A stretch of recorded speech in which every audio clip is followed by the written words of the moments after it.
은혜로운 찬양 감사합니다. 오늘은 창세기 1장을 보겠습니다. 26절.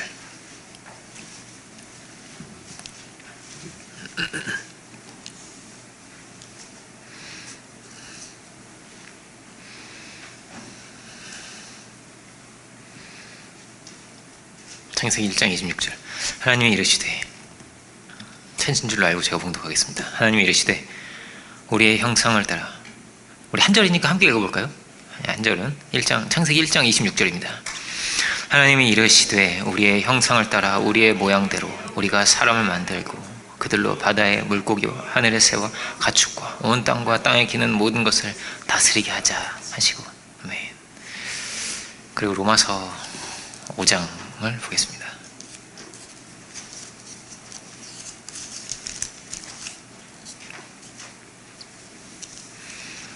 로마서 5장 5절부터, 여기는 제가 봉독하겠습니다. 5장 5절로 8절까지를 제가 봉독하겠습니다. 소망이 부끄럽게 아니하면 우리에게 주신 성령으로 말미암아 하나님의 사랑이 우리 마음에 부은 바 됨이니, 우리가 아직 연약할 때에 기약대로 그리스도께서 경건치 않은 자를 위하여 죽으셨도다. 의인을 위하여 죽는 자가 쉽지 않고 선인을 위하여 용감히 죽는 자가 혹 있거니와, 우리가 아직 죄인 되었을 때에 그리스도께서 우리를 위하여 죽으심으로 하나님께서 우리에게 대한 자기의 사랑을 확증하셨느니라. 아멘. 말씀의 제목은 사랑의 확증, 이렇게 보겠습니다. 여러분도 어쩌면 아실 수도 있는데, 저는 TV를 잘 안 봐서 요즘에서 알았습니다. 김호중이라는 유명한 테너가 있어요. 91년생 테너가 있는데, 영화로도 제작이 됐습니다. 그의 이야기가. 그 영화 제목이 파파로티라는 영화래요. 저도 보진 못했지만, 스타킹이라고 하는 그 스타를 발굴하는 프로그램인가요? 거기에도 나왔다고 합니다. 근데 이 사람이 원래는 어떤 사람이었냐면 학교의 일진이었대요. 일진 뭔지 알죠? 다 이제 그 학교에 좀 싸움 잘하는 애들은 다 자기 동생이에요. 그래가지고 형님 이러면서 이제 만나면 이렇게 딱 형님 그런 친구였습니다. 그래서 이제 막 그 폭력 집단이 자기를 스카우트도 하려고 했대요. 가지고 이렇게 좀 같이 하자고. 그런데 그 친구가 아주 좋은 선생님을 만나게 됩니다. 아주 좋은 선생님을 만나서 그 선생님이 이제 후중군의 노래를 들은 거예요. 고등학생인데 노래를 들어보고, 야 너는 꼭 노래해야 된다는 거예요. 야 너 꼭 노래해야 돼. 너는 분명히 노래로 성공할 수 있다고. 내 전 재산을 다 너한테 걸 수 있다고. 노래하라고. 근데 그 친구가 그런 말 처음 들어본 거예요. 그 처음 했던 말이 이런 말이라고 합니다. 근데 왜 내 인생에서 이런 말을 해준 사람이 이제까지 없었냐고. 왜 없었죠? 누구도 보지 못하던 것을 이 선생님이 발견을 한 거예요. 그 안에 있는 정말 귀한 것을, 이거를 드디어 발견한 거죠. 선생님이 아무도 못 발견했는데, 이 보물 같은 거를, 귀한 거를. 그래서 최고의 테너가 되었습니다. 창세기는 우리에게 말해주는 것이 뭐냐. 창세기 1장을 우리가 읽었는데, 창세기 1장은 시작이지만 또 마치 결론과도 같습니다. 우리가 하나님의 형상이다 라는 거예요. 내가 이렇게 존귀한 자다, 하나님의 형상이다 라는 것입니다. 이 창세기는 모세가 쓴 거죠. 모세가 썼는데, 어떤 백성들이 이 모세오경, 이 모세의 이 음성을 듣는 거냐면은 400년이 넘게, 한 30년이죠. 그 긴 세월을 노예 생활을 하던, 벽돌을 굽던 그 사람들이 지금 이 창세기 1장을 듣는 것입니다. 모세의 입을 통해서. 이 사람들은 그냥 이름도 없이 벽돌을 굽다가 사라져가는 인생이었습니다. 뭐 노예들이 뭐 배웠겠어요? 얼마나를? 좋은 옷을 입었겠어요? 그냥 수백 년을 그렇게 살아왔습니다. 조선 왕조가 한 500년쯤 돼요. 고려 왕조는 그보다 좀 더 안 되고 한 400 몇십 년 되고요. 굉장히 긴 세월이에요. 그러니까 400년 넘는 세월을 이 사람들은 이 긴 세월을 노예 생활을 해왔습니다. 근데 아무도 기억하지도 않고 누구도 주목하지도 않는 그런 사람들인데 하나님께서 말씀하시는 거예요. 네가 하나님의 형상이고 내가 그래서 너를 건졌다고 그렇게 말씀하시는 것입니다. 네가 이렇게 중요한 존재이고 하나님의 약속이 임하여 있고 이런 소중한 사람들이다. 노예들이지만 주님이 부르신 사람들이 어떤 사람들이었냐면은 그런 사람들이었습니다. 어부, 그 시대의 세리, 무식한 자, 제일 무식한 거예요. 어떻게 보면 어부는 무식한 어부, 제일 죄인이 세리였거든요. 그 당시엔 조폭 같은 거란 말이에요. 죄인. 그런데 이 사람들이 예수님을 만나서 변화가 된 것입니다. 그러니까 그가 어부라 할지라도, 그가 세리라 할지라도 그 안에 엄청난 가능성이 있다는 거예요. 그 안에도 하나님 형상이 있다. 그 귀한 것이 있다라는 것이죠. 가능성을 누구도 보지 못했을 텐데 누가 베드로를 보면서 당신이 엄청난 사람입니다. 하나님의 엄청난 영광을 드러낼 사람입니다. 누가 그렇게 생각을 하고 누가 그렇게 말을 해줬겠어요. 아무도 그렇게 말하는 사람도 없고 본 사람도 없는 거예요. 그런데 예수님이 발견한 것입니다. 부모도 모르는 것을 발견한 것입니다. 예수님이 그를 발견하고 그는 예수님을 발견한 거죠. 가장 귀한 분을 발견한 것이죠. 그 가장 귀한 분이 우리에게 하는 말이 뭐냐면 네가 가장 귀한 사람이라는 거예요. 베드로는 사실은 뭐 연약하죠. 호언장담하고 그랬다가 예수님 부인하기도 하고 이거를 자기 자신도 아는 것입니다. 그런 베드로인 거를 예수님 너무나 잘 아세요. 그 선생님은 그 김호중 군에게 전 재산을 걸겠다고 내가 이 친구가 엄청나게 훌륭한 사람이 된 거예요. 자기 자식같이 대해주고 예수님은 전 재산만이 아니죠. 예수님 생명을 거신 거란 말이에요. 제자들에게. 근데 베드로가 뭐라고요? 연약한 사람이에요. 그래서 베드로가 누가복음 5장 8절로 이런 말씀이 있습니다. 한번 찾아볼까요? 한 절인데 누가복음 5장 8절을 보면 이게 베드로가 했던 말입니다. 예수님이 찾아오신 거예요. 베드로는 이렇게 말합니다. 누가복음 5장 8절을 보면 찾으신 분들은 함께 읽을까요? 시몬 베드로가 이를 보고 예수의 무릎 아래에 엎드려 이르되 주여 나를 떠나소서 나는 죄인이로소이다 하니 이렇게 되어 있습니다. 아무래도 자신이 없는 거예요. 예수님이 나에게 찾아오셨는데 난 너무 연약하고 이런 거룩하신 분이 찾아올 사람이 아닌 거예요. 내가 이런 분이 날 찾아오시다니 너무나 자신이 없는 거죠. 그래 잘 있거라. 예수님이 그래 잘 있어. 내가 널 떠나야겠다. 그렇지가 않죠. 예수님은 이제 후로는 네가 사람을 취할 것이다. 이후로는 네가 이런 귀한 일을 할 것이다. 왜 죄인이 아니겠습니까? 이 베드로의 이 말이 참 맞는 말이란 말이에요. 연약함이 있고. 근데 주님은 그 베드로 안에서 엄청난 가능성을 보시는 것입니다. 그 안에 너희 안에 엄청난 이런 귀한 것이 있지. 보석과도 같은 것이 있지. 주에 주신 하나님의 그 형상이 너희 안에 있지. 주님께는 이게 막 반짝반짝 하는 거예요. 베드로 안에 있는 이 반짝반짝거리는 거를 주님 보고 계신 것이죠. 이것이 또한 모세가 전하는 말씀입니다. 노예들이지만 너희 안에 이런 귀한 하나님의 형상이 있지. 너에게 이런 놀라운 하나님의 뜻이 임하여 있지. 베드로의 나를 떠나서서 나는 죄인입니다 이 말 안에는 참 많은 사연이 있겠습니다. 이 안에 많은 게 들어있는 것입니다. 이제까지 베드로가 살아왔던 인생도 있겠죠. 많은 사람에게 상처를 줬을 수도 있고요. 혈기도 많을 것이며, 또 상처받아서 아픔도 가지고 있을 수도 있습니다. 마음 안에 막 누구를 막 미워하거나 악의를 품은 적도 왜 없겠어요? 나 같은 자가 이런 거룩하신 분하고 내가 함께 동행을 하면서 이런 귀한 길을, 이걸 내가 갈 수 있나? 이 베드로의 말 안에는 베드로만 있는 게 아니죠.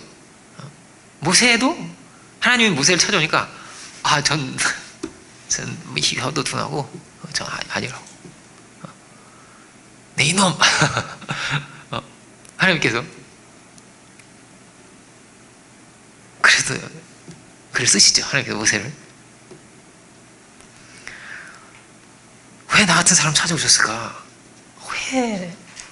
나는 이렇게 부족한 이런 어부인 나를 왜 찾아오셨을까? 이 거룩하신 분이. 주님은 또 말씀하시고 또 말씀하시고, 마치 아브라함에게 하나님께서 계속 말씀하세요. 12장에서 말씀하시고 15장에서 말씀하시고 17장에서 말씀하시고 계속 말씀하세요. 여섯 번째에도 또 말씀하시고, 너희 안에 이런 귀한 것이 있고 네가 이런 존귀한 사람 될 거라고. 이게 아버지의 마음과 같은 것이 아닐까요? 아들을 포기할 수가 있겠습니까? 넌 귀한 사람이 되지 마라, 그래. 그럴 수가 있겠습니까? 아버지가. 사실은 베드로는 모르는 거죠. 길을 모르는 거예요. 나 어떻게 해야 되지, 이거? 난 이렇게 연약한데? 난 이렇게 죄인인데? 그냥 예수님 만나지 못했다면 그냥 고기나 잡다가 그냥 그렇게 살다 죽었겠죠. 아무도 그를 기억하지 못했을 것입니다. 저도 그랬을 거예요. 제가 뭐가 돼 있을까요? 예수님 만나지 못했다면? 잘 모르겠습니다. 뭐 어떤 대단한 성취를 하고 말고의 이야기가 아니라 그냥 죄인으로 살다가 죽었겠죠.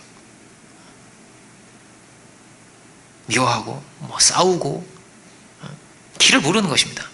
어떻게 더 좋은 길을 열어갈 수 있는 방법이 없는 것입니다. 예수님은 길을 보여주시죠. 주님이 우리를 발견하시고 우리에게 우리가 다 알 수 없는 하나님의 엄청난 뜻을 가지시고 우리가 다 알 수 없는 하나님의 그 큰 사랑을 가지시고 우리에게 찾아오신 거예요. 그리고 우리를 부르시는 것입니다. 베드로도 자기도 모르는데 나보다 나를 더 잘하시는 거예요. 예수님이 더 잘하십니다. 하나님이 우리보다 우리를 훨씬 더 잘하십니다. 우리를 그렇게 더 잘 아시고 그렇게 또 우리를 사랑하시는 분이 계신 거예요. 네가 정말로 소중한 사람이다. 예? 내가요? 제가 소중하다고요? 네가 엄청나게 소중해. 네가 정말 귀한 사람이야. 아무도 안 돌아본 사람이에요. 아무도 기억도 안 하는 사람이에요. 그 어부, 그 베드로, 고기는 뭐 잘 잡더구만. 그냥 그런 사람이에요. 이게 지금 베드로는 처음 들어보는 말이고요. 네가 이렇게 귀한 사람 될 거라고. 이런 중요한 사람이라고. 처음 들어보는 말입니다. 죄인들은 예수님의 입에서 나온 말은 다 처음 들어보는 말이에요, 이게. 하나님이, 네가 하나님이 너를 엄청 기다리는 넌 그런 사람이야. 아버지가 우리 아들 언제 오지? 탕자를 그냥 그렇게 기다리는 거예요. 그렇게 소중한 아들이라 가지고 그 언제 오나를 계속 쳐다보고 있는 거죠. 우리 아들 언제 오지? 우리 아들이 와야 되는데 내 아들 언제 와? 네가 하나님께 그렇게 소중한 존재야. 이거를 처음 들어보는 말이에요. 이걸 아무도 못 들어본 것입니다. 하나님께는 절대 잃어버릴 수 없고 다 잊어버려도 절대 잊혀질 수 없는 존재인 거죠. 다 잊어버려도 나는 너를 잊지 않을 것이고 다 누가 뭐라고 해도 넌 소중한 존재인 것이고 그게 아들이죠. 아들을 어떻게 잊을 수 있습니까? 아들을 어떻게 포기할 수 있습니까? 아들을 어떻게 버릴 수가 있습니까? 그게 가능한 것입니까? 왜 소중합니까?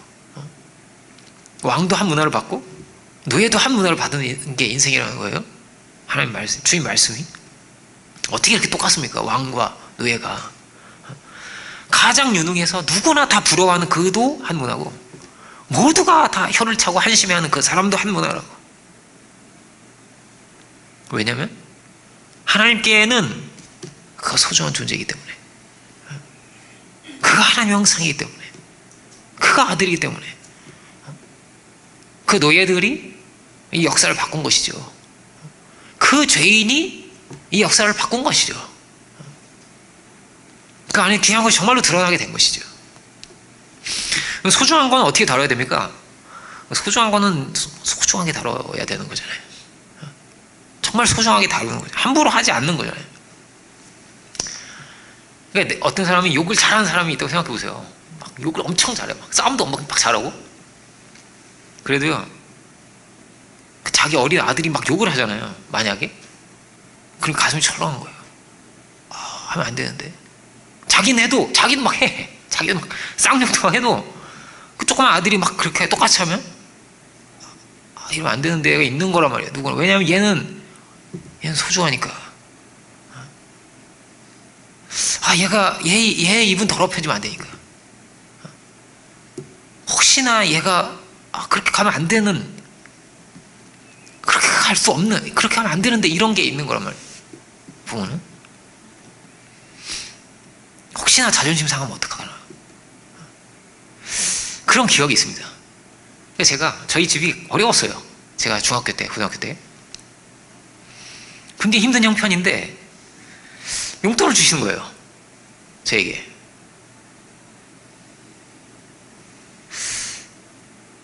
그런 거죠. 사춘기잖아요. 사춘기에 열등감에 사로잡힐까봐, 자존심이 상할까봐 그렇게 고생을 하시는데, 제가 신문 배달했어요. 어머니 몰래 신문 배달하는데, 보통 어머니가 이제 아침 일찍 안 오시거든요. 아침 일찍 저녁에 보통 오시는데, 일하시고 늦게 오시고 거기다 가시고 이렇게 하시는데, 그날따라 아침에 오신 거예요, 어머니가. 일찍. 근데 제가 없는 거지. 신문 배달해가지고 7시나 이렇게 되면 오거든요, 제가. 집이 힘들어요. 힘드니까 할 수 있잖아요. 할 수 있는데 그거를 너무 속상해 하시는 거예요. 막 그 속상한 그게 저 지금도 생각이 나요. 엄마가 너무 속상해 하시고 들켜가지고 너무 이렇게 좀 민망하고 저도 막 그랬던 기억이 나는데, 자신은 그렇게 일하시면서, 저도 그 일 대단한 일도 아닌데 조금 하는 거 그거 할 수 있잖아요. 근데 그게 막 너무 슬펐던 거예요, 엄마가.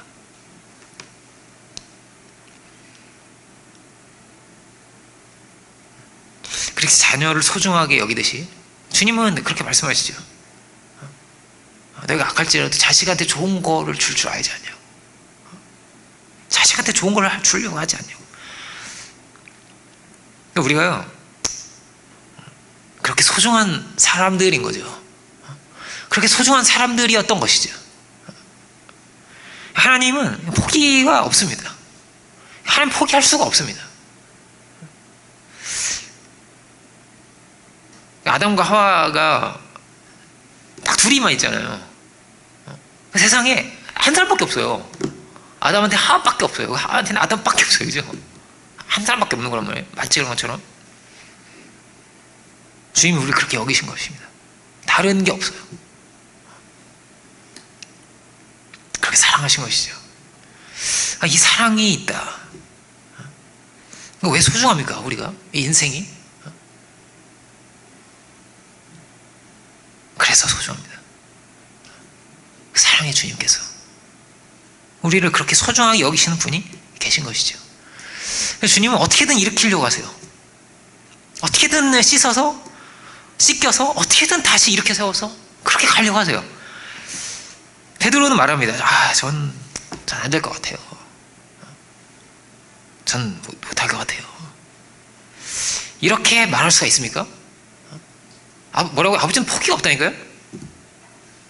근데 아버지한테 자꾸 아버지 전 안 될 것 같아요. 그게 무슨 소리예요? 그게 무슨 소리예요? 포기할 수 있는 것입니까? 부끄러운 과거가 있겠죠. 우리도 뭐 그런 과거가 있을 것입니다. 바울도 과거가 없겠어요? 바울 사람을 죽였는데, 모세도 사람을 죽였는데, 연약함이 다 있는 것입니다. 그 과거가 있는 것입니다. 나는 죄인으로서이다. 이게 참 맞는 말입니다. 그런데 더 큰 진실이 있다 할 수 있습니다.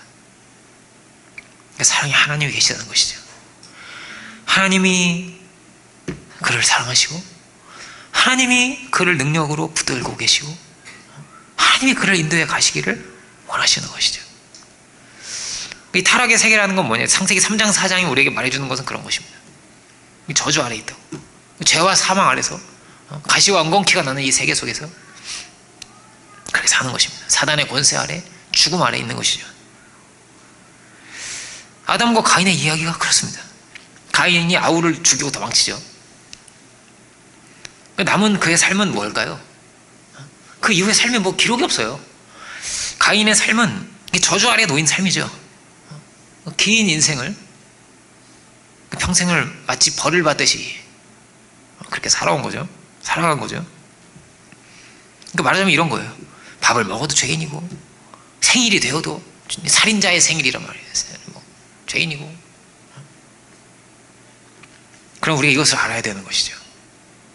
더 큰 진실이 있다. 그가 하나님의 보호 아래 있는 것이고, 그가 하나님께서 이렇게 말씀하세요. 가인에게 누구도 너를 죽일 수 없다고, 누구도 너를 해칠 수 없다고, 내가 너를 보호해 주겠다고. 동생을 죽이고 나서 너무 막 죄책감 가운데 있는 그에게 하나님께서 말씀하십니다. 이거는 하나님이 그에게 기회를 주신 거예요. 그를 돌이키기를 원하시고, 그를 회복하기를 원하시고,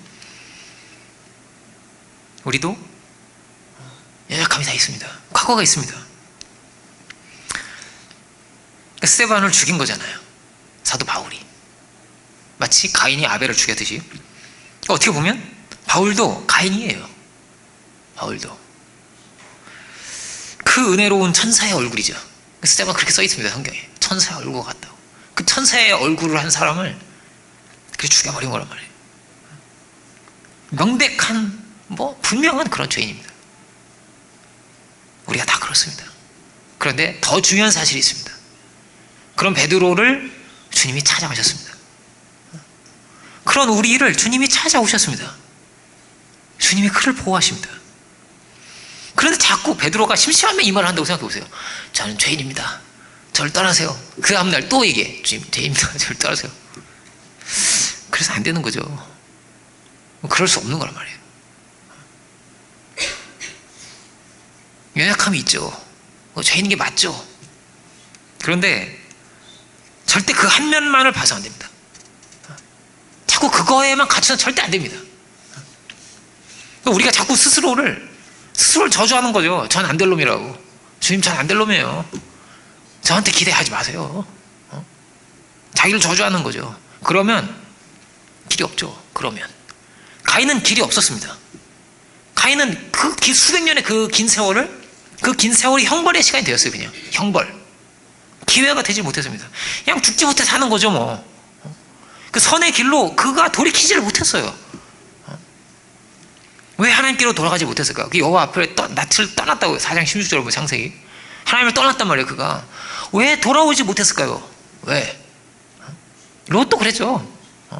롯이 아브라함을 떠났단 말이에요. 그냥 돌아올 수도 있어요. 그렇게 고생을 하거든요. 가서 전쟁에 포로도 되고, 자기 와이프도 잃어버리고, 막 불과 유황이 내려가지고 소돔과 고모라 다 멸망해서 왜 못 돌아올까요? 돌아오지를 못해요. 그래, 이제부터라도 내가 새롭게 가자. 그렇게를 못 갔습니다. 가인이. 이제부터라도 내가 속죄의 길을 가겠습니다. 그게 안 됐습니다. 그렇게가. 그런 죄책 속에 사로잡혀 있는 것이죠. 난 죄인이라고. 지금 나를 떠나소서. 지금 저는 안 될 놈입니다. 저 그냥 이렇게 죄인입니다. 이게 베드로의 말만이 아닌 거죠. 그러니까 주 나를 떠나소서. 난 죄인이로소이다. 나는 안 될 것 같은 게 있는 거란 말이에요. 여러분 그런 얘기 들어봤습니까? 김수환 추기경이 그랬대요. 김수환 추기경이 아주 굉장히 훌륭한 축경이죠. 뭐 여러 가지가 있습니다만 다 뭐 말할 수는 없고 뭐 비판하는 사람도 있고 하지만 훌륭한 사람이란 말이에요. 굉장히. 근데 그가 그도 서품을 봤는데 속으로 계속 그 생각만 했대요. 난 아닌데, 난 아닌데 이 생각만 계속 난다는 거예요. 난 아닌데.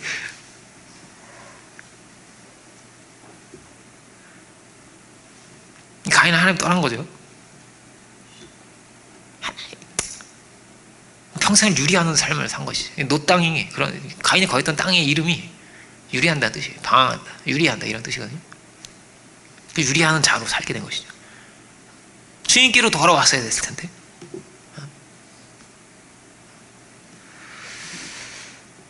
자기 자신을 귀하게를 못 세워간 겁니다. 자기 자신을 귀한 자인데. 모세도 귀하고 바울도 귀하면 가인도 귀한 거예요. 그러면. 근데 그렇게 뭐라고요? 귀하게 자기를 돌이켜 자기를 귀하게 못 세웁니다. 그가.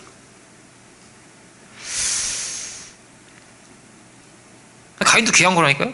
그러니까 하나님이 안 죽이시는 거란 말이에요. 그러니까 그를 보호하신 거란 말이에요. 그렇게. 돌이킬 시간도 주시고. 그럼 정말 가인은 안 될 사람입니까? 베드로가 안 될 사람입니까 지금? 아니죠. 여러분? 안 될 사람은 없습니다. 그런 사람은 없어요 이 세상에. 바울도 사도가 된 것이고 모세도 구원자가 된 것입니다. 예수님은 이렇게 말씀하십니다. 자기가 의원이라는 거예요. 의원은 병든 자에게 쓸 때가 있는 것이지. 왜 그가 그런 줄 아냐고. 그건 그가 병들어서 그래. 죄인의 모습이 그런 거란 말이에요. 그건 원래 하나님 형상이 있는데 그가 병에 들어서 그래. 그래서 병에 사로잡혀 있어서 그래. 그러니까 이 병이 낫기만 한다면은 그럼 하나님 형상이 드러날 수 있지. 하나님의 아들이 아닌 것 같은 그런 모습이 있지만 그 세리가 그렇단 말이에요. 그 세리들 앞에서 하신 말씀이거든요. 욕심꾸러기들이잖아요. 세리가. 그런 모습이 있지만 이 병이 낫기만 한다면 그 아들의 모습이 드러나리라고. 우리가 만나는 것은 무엇입니까? 우리는 우리 연약함이 있습니다. 그리고 자극을 받죠. 세상에 온갖 부조리한 것도 있고 나만 연약한 게 아니고 또 저 사람도 연약하고 그 사람도 연약하고 상처도 주고받고. 그럼 우리가 이것을 기억해야 됩니다. 하나님이 계시다는 것. 그도 소중히 여기시고 나도 소중히 여기시며 이 모든 것을 지으신 하나님이 계시다는 것을 우리 이것을 기억해야 하는 것이죠. 힘든 것이 있습니까? 지금은 힘든 것입니다. 지금 잠깐 힘든 것입니다. 천국에 가면요 지금 힘든 게 여러분 아무것도 아닐 것입니다. 아무것도 아닐 거예요. 그러니까 마치 어릴 때 막 딱지 구슬이 굉장히 중요하잖아요. 되게 중요해요. 그래가지고 그 잃어버리면 잃으면 그렇게 원통한 거죠. 분유통이 있어서 분유통에 꽉 이렇게 딱 이렇게 딱지를 채우고 이렇게 다니더라고요. 그게 줄어들면 중요한 걸 잃어버리는 것 같은 잘하는 고수가 있어. 고수를 만나면 다 잃어버려요 이걸. 저도 좀 할 줄 알았는데 오늘 고수를 만나서 다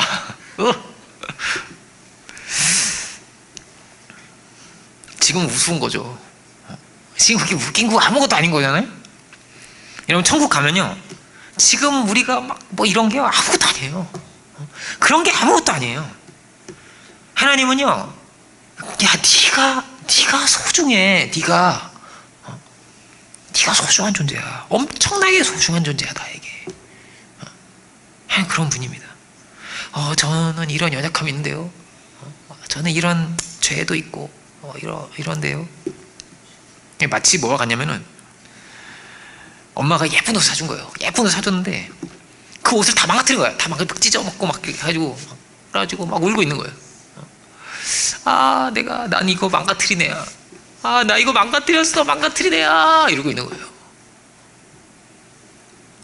야, 네가 소중한 거야. 주님은 너를 소중하게 여기시는 거야. 그렇죠. 주님은 우리를 소중하게 여기십니다.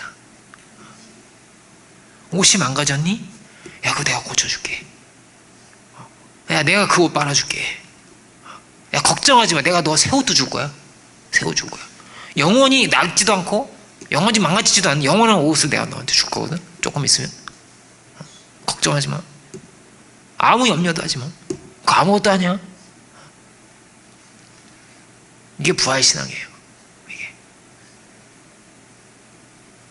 내가 깨끗하게 해줄게. 주님이 우리 모든 것을 해결하시는 분이죠. 전 주님 만나고도 제가 전 여전히 연약하고 걱정할 필요 없어요. 그 남아 있어도 이 땅에 다 놓고 갑니다. 하나님 앞에서는 이게 아무것도 아닙니다. 하나님은 우리가 소중합니다. 다 하나님 손에 있습니다. 그래서 무궁한 가능성이 있습니다. 누구라도 무궁한 가능성이 있습니다. 어떤 사람이 이렇게 말합니다. 어떤 신학자가 우리는 아직 시작도 안 한 거라고. 우리 인생이라는 게 시작도 안 한 거라고. 엄마 뱃속에 있는 애는 아직 시작도 안 한 거잖아요. 근데 천국에서 이렇게 내려다보면 야, 너 아직 시작도 안 해서 여기서 이제 아직 시작도 안 한 거지. 천국의 삶을 시작도 안 한 거라고. 무궁한 가능성이 있습니다. 그러므로 귀한 것입니다. 여러분, 자신을요 정말 소중하게 여겨야 됩니다. 자기 자신을 정말 내가 소중한 존재라는 이것을 알아야 됩니다. 함부로 자책해서 안 됩니다. 함부로 우울할 수 있습니까? 내가 함부로 신문 배달했다고 그렇게 혼난 거예요.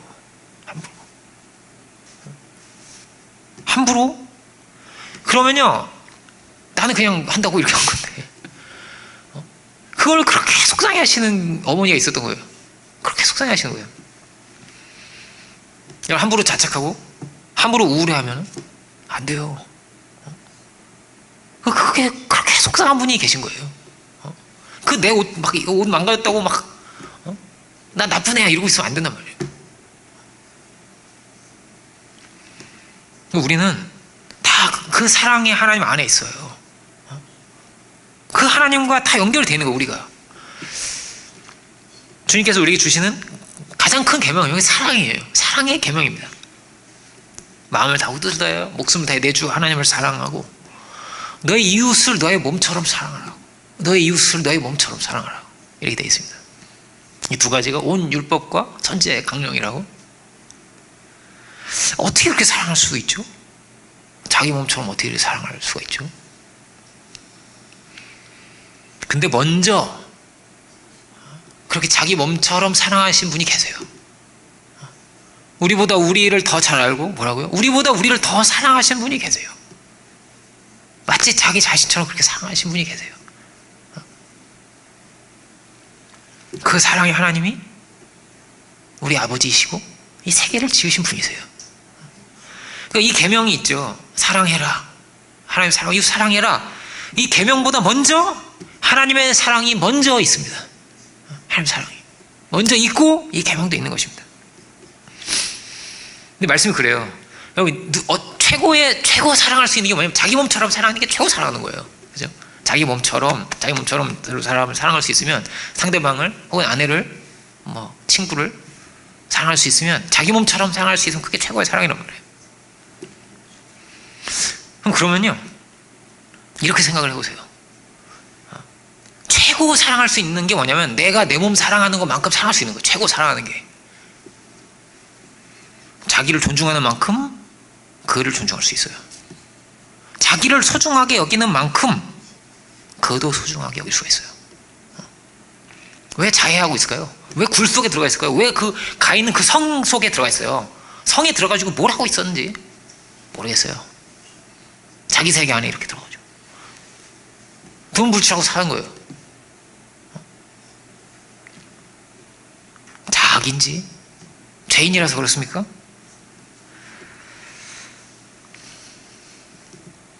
자기를 소중하게 여겨야죠. 난 죄인입니다. 난 안 될 놈입니까? 아닙니다. 아닙니다. 자기를 함부로 하지 않고 자기를 귀하게 여길 줄 아는 자가 자기 몸만큼 사랑할 수가 있습니다. 사랑할 수가 있습니다. 유대인들에게는 이 우주의 중심이 뭐였냐면요, 그 성전이었어요. 이 온 우주의 중심은 성전이다. 그 중심에는 지성소가 있고 거기는 하나님이 계신 곳이에요. 하나님이 계신 곳. 일곱 촛대가 지성소 안에 있지 않아요. 그 지성소 밖에 성소에 있거든요. 여기는 촛대가 없어요. 그러니까 등불이 없어요. 신기하게 하나님의 영광이 그냥 비추고 있어요. 여기를 들어가면 등이 없어도 빛나고 있었어요. 그 거기서 양을 잡고 속죄소에 피를 뿌리고 이렇게 했던 거란 말이에요.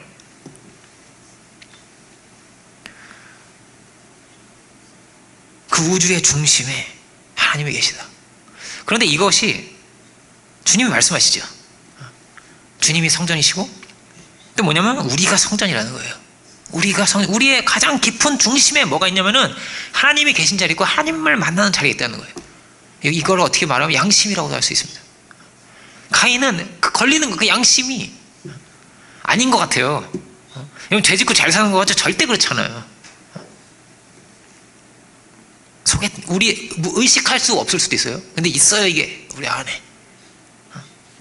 그래서 그렇게 자각하고 사는 거예요. 수많은 사람들이 용기가 없고 살 용기가 없고, 짐승도 안 그런데 사람만 그래요. 사람만 용기가 없고 의지가 없고 힘이 없고 자기 겸손에 빠져 있고.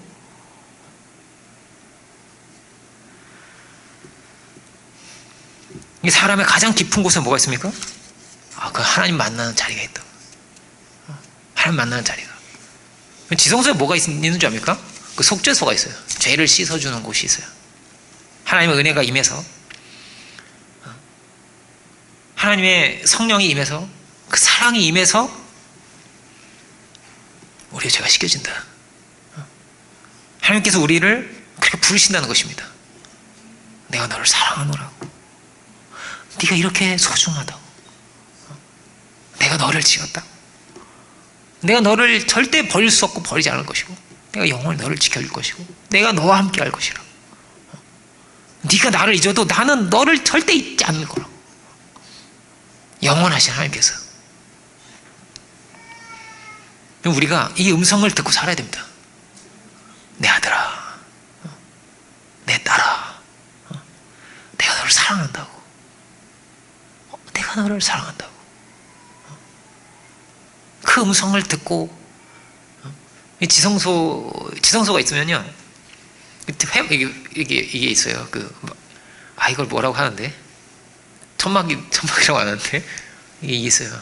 휘장막이 있어요. 휘장막이 있는데, 대제사장만 이 앞에서 이렇게 이렇게 귀를 기울이면, 그 건너편, 이 휘장 건너편에서 하나님 말씀을 그걸 듣는 거였거든요, 이렇게. 우리는 무엇을 듣고 살아야 됩니까? 그 사랑의 음성을 우리가 듣고 살기를 원합니다. 하나님이 우리를 깨끗게 하시고, 그 연약한 자라 할지라도 주 안에서 새로워지고 주님이 다시 일으키십니다. 그러므로 가인과 같이 가지 아니하고, 가려면 다 그냥 갈 수 있는 거예요. 가려면 다 그냥 그렇게 성을 쌓고 그냥 그렇게 살 수 있는 거예요. 은둔하여 소통하지도 않고 죄 가운데서 그냥 그렇게 살 수 있는 거죠. 그런데 그렇게 가지 않을 수 있었던 겁니다. 어떻게 살인자가 자기를 소중하게 여기겠어요? 살인자가 살인했는데.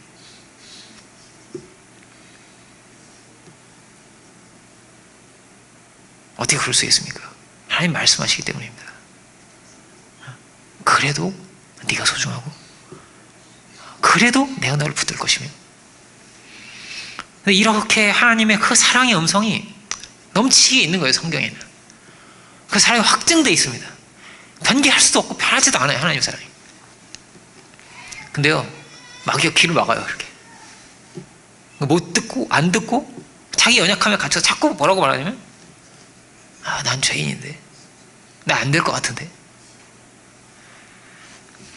주님이 그 사랑을 말로 하신 것이 아니고, 말로 해도 감사하잖아요.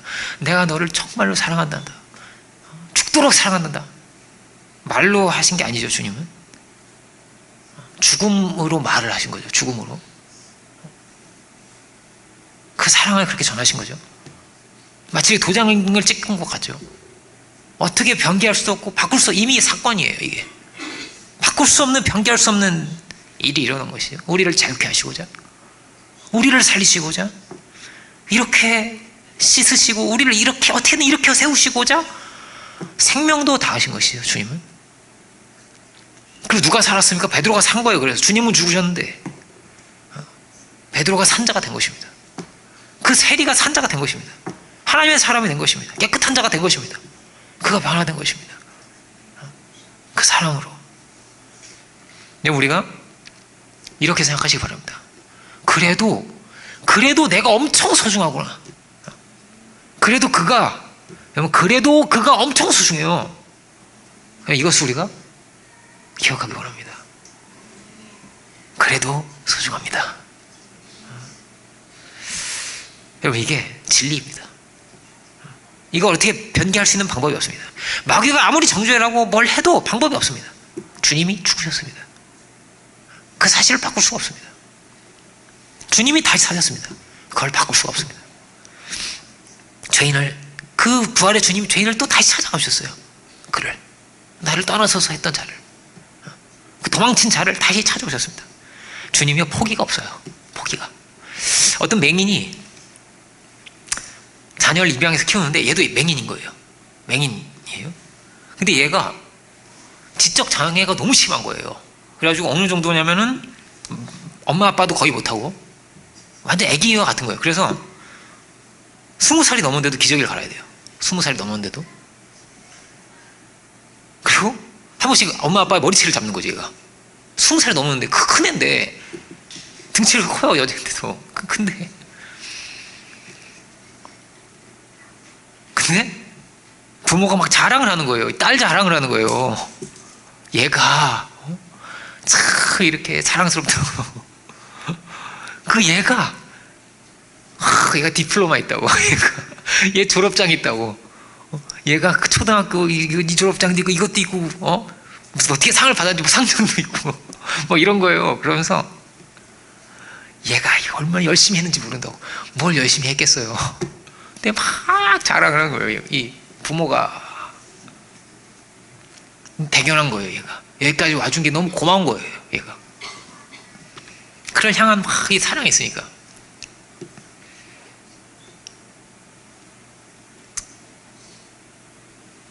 그 사랑의 이야기가 있는 것이죠. 그 주님의 사랑의 이야기가 있고 포기할 수 없는 그 사랑의 이야기가 있습니다. 우리도 그 사랑의 길을 가야 하는 거죠. 장애인이잖아요. 지금 말도 안 통한다니까요. 근데요, 이 땅에서나 장애인입니다. 망가진 옷을 입고 있는 거란 말이에요. 잠깐 이 땅에서나 그런 것이 다 지나갑니다. 하나님 안에서는 아무것도 아니에요. 이게 하나님 안에서 무엇도 문제가 되지 않습니다. 그도 엄청난 가능성이 있습니다. 아직 뭐라고 시작도 안 했으니까요. 아무 문제가 없습니다. 문제 있습니까? 죄가 많고 연약하고 그리스도 안에서는 정죄함이 없습니다. 주님이 사랑하지 못할 사람이 없습니다. 주님이 품지 못할 사람이 없어요. 믿음 안에는 다 길이 있습니다. 다 문제는 뭐라면 이런 자학 속에 빠지고 자책 속에 빠지고 자기 연민에 빠지고 난 안 된다는 거에 빠져 있고 이게 문제죠. 늘 그렇습니다. 주님은 문제가 아니에요. 주님은 늘 그렇게 사랑의 하나님입니다. 다시 용기를 주려고 하시고 다시 기회를 주시고 다시 힘을 내라고 하시고 최고로 잘 되기를 원하시고 끊임없이 말씀하시는 다 존귀한 사람들이거든요. 엄청나게 귀한 사람들이거든요. 근데 귀를 막아요. 왕자들인데 공주들인데. 그래서 제가 수련회 때 그 말씀이 은혜가 되더라고요. 자기 딸이 이제 막 피부병이 걸렸다고 막 이렇게 막 아프다고 이렇게. 근데 그 아픈데 막 투정도 안 부리고 꾹 참고 막 그 쓴 약을 먹고 엄마 빨리 낫고 싶다고. 그게 너무 대견하다는 거예요. 그 모든 과정이 주님 보실 때도 그럴 것입니다. 말씀도 쓴 약 같은 말씀이 있거든요. 그래요. 그것도 삼켜야죠. 그리고 자신을 함부로 해서 안 되죠. 자기를 뭐라고요? 귀하게 여겨야 돼요. 자기 자신을 함부로 정죄해서 안 되고, 안 될 놈이라고 함부로 절대 판단해서 안 되고, 함부로 자기 자신을 포기해서 안 되고, 포기할 수 없는 거란 말이에요. 절대 포기 못하는 분이 계신데 포기할 수 없어요. 말씀을 붙들고 살아갈 수만 있다면 그가 역사를 바꿉니다. 그가 다른 게 아닙니다. 그 한 사람이 역사를 바꾼 것입니다. 자기를 그 사랑에 힘입어서 살고, 그 은혜 가운데서 용기를 얻어서. 안 될 사람 없어요. 하나님 바꾸지 못할 사람이 없어요. 어부도 큰 사람입니다. 다 존귀한 사람들입니다. 함부로 낙심하면 안 되겠죠. 그런 얘기 들어봤습니까? 효자는 함부로 울지 않는다고. 내가 울면 더 크게 슬퍼하는 분이 계시거든요. 여러분은 어떻게 귀하냐? 어떻게 표현할 방법이 없어요. 금덩어리보다도 귀하고 그냥 그렇게 귀한 사람들입니다. 어찌나 귀한지. 하나님이 가장 귀한 그 아들을 우리에게 주신 거란 말이에요. 그 사랑하는, 그 기뻐하는 그 아들을 주신 것입니다. 우리는 그 아들을 받은 사람들입니다. 여러분, 그 귀함만 알아도 내가 바뀝니다. 내 관계가 다 바뀌고 모든 것이 변화됩니다. 우리가 주의 은혜 가운데서, 복음의 그 능력 가운데서 새 길을 열어갈 수 있는 우리 모두가 되기를 주님의 이름으로 축원드립니다. 기도하겠습니다. 은혜로우신 주님, 주여, 나는 죄인이로소이다. 나를 떠나소서 했던 이 베드로의 말이 어쩌면 우리 인생의 모두의 말입니다. 주님, 이런 연약한 자를, 이런 죄인들을 사랑하시고 그 사랑의 확증으로서 자신의 생명을 다하신 주님, 주여, 우리가 그 은혜 가운데, 그 사랑 가운데 거할 수 있는 저희들 모두가 주여 다 되게 하여 주옵소서. 믿음으로 새 힘을 얻고, 믿음으로 용기를 얻고, 참으로 믿음으로 결단하여 자신을 사랑하고 또 이웃을 사랑할 수 있는 복음의 길을 열어갈 수 있는 저희들 모두가 주여 다 되게 하여 주옵소서. 우리 안에 있는 보석같이 귀한 것이 있다 하였습니다. 우리가 다 하나님의 형상이라 하였사온데, 주님, 우리가 한 사람 한 사람 서로 존귀하게 여기고 존중할 줄 알며 함부로 판단하고 정죄하지 아니하고 이해하고 우애하고 사랑하여 참으로 이 땅 가운데 당신의 귀하신 뜻을 온전히 이루어갈 수 있는 저희들 모두가 되게 하여 주옵소서. 크신 은혜를 감사드리고 모든 영광을 주님께 올려드리기를 원하면서 예수 그리스도의 이름으로 기도합니다. 아멘.